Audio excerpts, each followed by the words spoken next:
If your pension age, which is currently 67, and you're getting some sort of government entitlements or some sort of Centrelink payments, you might be able to increase those entitlements depending on where you sit on the income and the asset test by putting away some money for your funeral arrangements. Now, generally under Social Security legislation, any money put away or any investments that are for some prepaid funeral arrangements are generally exempt from any sort of asset or income test from Centrelink.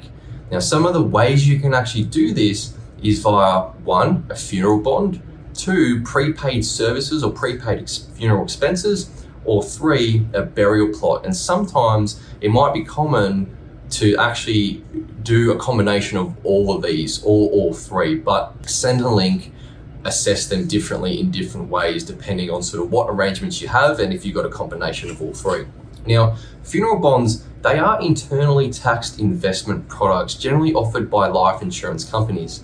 Now, depending on the funeral bond provider, you might have different investment options to select from, ranging from very conservative investment options like cash and fixed interest to really growth-orientated assets like shares and property.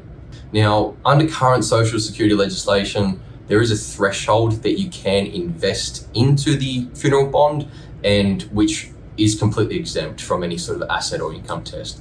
Currently, the exemption value for funeral bonds is $15,500, and what Centrelink do, they only assess the capital contributed with any capital growth ignored on the funeral bond.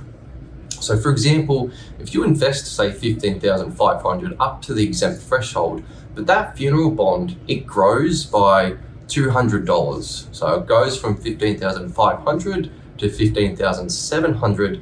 Centrelink don't really need to know about that capital gain of $200. They just apply an exempt value and reduce your assessable assets by $15,500. They won't reduce your assessable assets by $15,700, but any capital growth moving forward is completely ignored.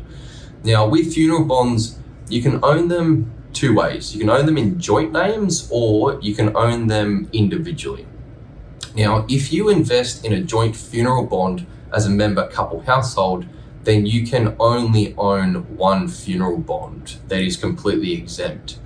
So on the flip side, if a member couple household, you own funeral bonds in your own individual names, you both can contribute up to the $15,500 threshold and essentially reduce your assessable assets by up to $31,000.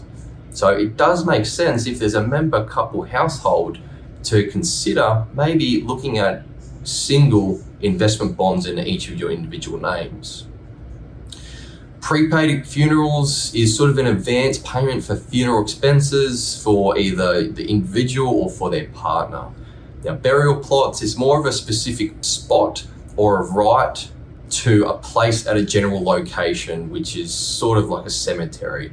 Now, burial plots are completely exempt investments regardless of the value, so you don't have this $15,500 exempt threshold like funeral bonds. Now, in some cases, there may be circumstances where you have a combination of all of these arrangements, but Centrelink have different treatments for different combinations of funeral arrangements. So in all cases, burial plots and funeral arrangements or funeral expenses are both exempt, regardless of the value.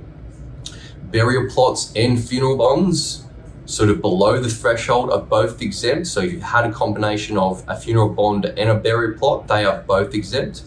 If you had a funeral bond and a prepaid funeral arrangement though, the prepaid funeral is exempt regardless of the value, but the funeral bond is assessable and deemed by Centrelink. Now, if you had a combination of all 3 of them, funeral bond, burial plot, and arranged for prepaid funeral services, the prepaid funeral services, the burial plot would be exempt, but again, the funeral bond would be assessable and deemed as part of the income and the asset test. Now, there's a bit of an overview. Don't just go and invest in a funeral bond and go to apply to Centrelink and update your assets with them, because this strategy might not be viable for you. It depends on sort of your assets and your income and where you kind of sit between the asset and the income test, and if you're a couple or a single. So get some professional advice, have a look at these sort of products and how it might relate to your situation before moving forward.